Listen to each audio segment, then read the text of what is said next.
Bonjour Gilles pour actualité-dvd.com, je vous parle du Blu-ray du 20e anniversaire de Dances with Wolves, un film de Kevin Costner distribué par MGM 20th Century Fox et mettant en vedette Kevin Costner, Mary McDonnell et Graham Greene, sorti en magasin le 11 janvier 2011. Le lieutenant Dunbar est un héros de la guerre civile américaine, mais il est écœuré de la folie dans laquelle il vit chaque jour. Il décide de gagner le campement militaire le plus éloigné possible, à la frontière entre le territoire américain et le territoire Sioux. Il a la surprise de trouver à son arrivée un campement déserté, mais il s'y adapte sans difficulté. Bien rapidement, il commence à initier des contacts avec le peuple Sioux et se surprend à les trouver beaucoup moins sauvages qu'on ne lui avait dit. C'est drôle comment la célébrité va et vient rapidement. Au début des années 90, Kevin Costner trônait au sommet de Hollywood et avait tourné dans une série de films à succès comme Les Incorruptibles, Field of Dreams, Bull Durham, JFK et Robin Hood, Prince of Thieves. Dances with Wolves a été la consécration ultime, un projet fétiche et extrêmement ambitieux qui lui a valu toute une série d'Oscars, dont les très convoités meilleurs réalisateurs et meilleurs films de l'année, l'emportant même sur Le Parrain, troisième partie de Francis Ford Coppola et le révolutionnaire Goodfellas de Martin Scorsese. L'étoile de Kevin Costner a pâli depuis, et les échecs cuisants de Waterworld et de Postman ont quasiment enterré toute l'estime que le public et la critique avaient pour lui. Je parle ici d'un point de vue historique, puisque entre vous et moi, j'ai adoré Waterworld et The Postman, et je considère encore Kevin Costner comme une des vedettes les plus sous-estimées actuellement à Hollywood. Qu'on soit d'accord avec le fait que Dances with Wolves méritait de l'emporter sur Goodfellas aux Academy Awards ne doit pas nous faire oublier à quel point la fresque épique de Costner est solide et réussie. Évidemment, l'ensemble souffre d'un classicisme évident. La mise en scène ne propose rien de nouveau ou d'étonnant et l'histoire s'embourbe quelquefois dans des clichés américains assez gros qui sont d'autant plus évidents aujourd'hui qu'ils ont été usés à la corde depuis les 20 dernières années et que même le Avatar de James Cameron l'an dernier semble avoir repiqué la structure de son scénario et ses rebondissements. C'est donc dire que l'impact de Dances with Wolves a été majeur dès sa sortie, et sa façon de présenter les Amérindiens, les Sioux en particulier, comme des peuplades sereines, harmonieuses et fondamentalement pacifiques, tranchait violemment avec les clichés du western américain à l'ancienne. J'adore le personnage principal de ce film. J'ai toujours l'impression que les films réalisés par Kevin Costner dégagent une réelle humanité, un désir de paix, une lucidité par rapport à la folie humaine, mais également un espoir bien présent. Ces valeurs qui rêvent l'écran ici s'incarnent dans le scénario par la présence de ce loup qui accompagne le lieutenant Dunbar et qui représente son innocence et sa place dans la nature.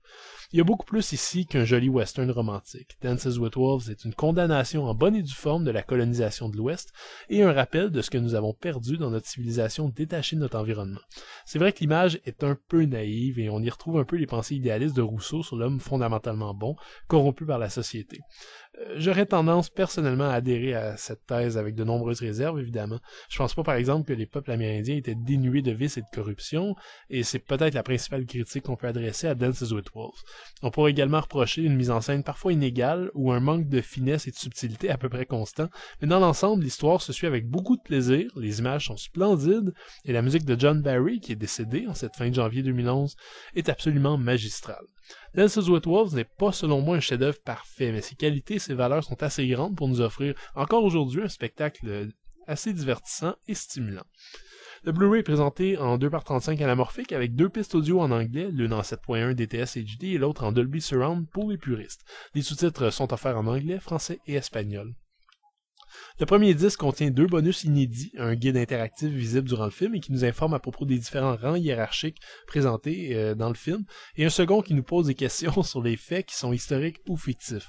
Le film peut également être vu avec deux pistes de commentaires, la première avec Kevin Costner et son producteur, la seconde avec le monteur et le directeur de la photographie. C'est des pistes très longues, évidemment, la version du film dure 4 heures, mais intéressantes, et elles proviennent également de la version 2 DVD qui était déjà sortie. C'est d'ailleurs le cas de tous les autres bonus qui se trouvent sur le deuxième Blu-ray de l'ensemble, à part un segment plus historique portant sur l'époque et intitulé A Day in the Life on the Western Frontier, qui est exclusif au Blu-ray. On trouve donc en plus un reportage sur le tournage du film datant de 1990, un grand documentaire de plus d'1h20 sur tous les aspects de l'imposante production, ainsi que son succès critique et public. Le reste des bonus est moins intéressant, mais devrait plaire aux fans. On trouve une série d'affiches, une galerie photo avec musique, des bandes annonces, un petit clip musical, ainsi qu'une série de très courtes vignettes portant sur le tournage, qui vous en apprendra un peu sur certains effets spéciaux, un animatronique de bison ou le tournage de quelques figurants. En bref, si ce sont de nouveaux bonus que vous cherchez, vous resterez sans doute sur votre faim, d'autant plus que la version de Dances with Wolves présentée ici est la version longue qui contient certes près d'1 heure de plus, mais l'absence de la version originale, qui a après tout gagné l'Oscar du meilleur film, est quand même une méchante opportunité ratée.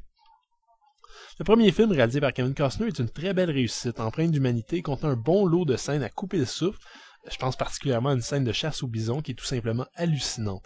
Évidemment, l'impact du film a diminué avec le temps et des films comme Last Samurai ou Avatar se sont réappropriés l'histoire de base qui a eu le temps de devenir un véritable cliché entre-temps, ce qui rend le visionnement aujourd'hui un peu moins excitant selon moi pour ceux qui l'ont pas vu. Ce nouveau Blu-ray est de très grande qualité, l'image passe le test sans renverser, mais le son nous en offre pour notre argent. La quantité de bonus est imposante, même si la plupart proviennent de l'édition DVD précédente.